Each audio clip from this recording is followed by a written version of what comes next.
Langkah nyata sebenarnya dalam bukan silaturahmi ini di bulan Syawal seperti apa, Ustaz? Agar tidak hanya tradisi, karena memang sering juga kita ada kegiatan halal bihalal gitu ya, Bu ya. Dia saling senyum-senyuman, saling salam-salaman, padahal habis itu nggak sapaan lagi, nggak tegur sapa lagi. Seperti apa seharusnya langkah nyatanya? Silakan, Ustaz. Baik, Kiki dan juga untuk Ibu penanya, bagaimana langkah konkret kita untuk menyuburkan kembali silaturahmi ini sehingga bisa ukhuwah Islam bisa lebih menguat. Ibu yang dirahmati oleh Allah Subhanahu wa taala, memang di masa kita hari ini betul-betul cukup terasa renggang ya silaturahmi di antara kita. Kenapa? Karena ada persepsi yang sudah mulai berubah di antara kita. Seakan-akan sapaan apa kabar itu sudah mewakili silaturahmi. Seakan-akan teleponan jarak jauh itu sudah mewakili silaturahmi. Padahal silaturahmi yang paling besar itu tidak bisa tergantikan. Kata Rasulullah SAW, jika seseorang mendatangi saudaranya, kemudian mereka berjabat tangan, selama berjabat tangan itu Allah gugurkan dosa-dosanya. Itu tidak bisa kita akan dapatkan keutamaannya kecuali ketika kita bertemu langsung, ibu-ibu yang dirahmati. Tidak bisa kita dapatkan keutamaan kecuali kita berhadapan langsung, datangi rumahnya, datangi tempat kerjanya, bercerita.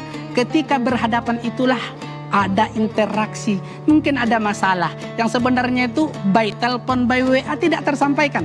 Tapi ketika kita datang, ada kisah yang ingin ia ceritakan, mungkin solusinya dari kita. Maka silaturahmi ketika memang kembali ke asasnya, ke asalnya, bertemu langsung, mendatangi langsung, ini langkah konkret yang pertama. Kemudian kedua, jangan lupa untuk memenuhi hak-hak saudara kita. Ini sudah diajarkan oleh Rasulullah SAW. Saudara-saudara kita sesama Muslim itu punya hak atas diri kita. Apa hak mereka? Hak mereka sakit, maka jenguklah. Bapak Ibu yang dirahmati oleh Allah Subhanahu Wa Taala, pemirsa TVRI yang ada di rumah, berapa banyak di antara kita melewatkan info dari saudara-saudara kita yang sakit hanya sebatas doa-doa di WA, di telepon, semoga Allah sembuhkan. Kita tidak. Padahal sebenarnya dengan kedatangan kita itu bisa jadi sudah setengah obat baginya. Sudah setengah obat menguatkannya. Dia merasa ada orang yang peduli dengan sakit yang ia rasakan hari ini. Jadi hak saudara kita menjenguknya ketika sakit. Ya. Karena segan ya, Ustaz ya? Iya, bukan. Karena memang hak dia kepada kita yang harus kita tunaikan. Selagi bisa maka temui, datangi orang satu komplek, orang satu tetangga di perumahan, datangi. Teman-teman kita datangi kalau dia sakit.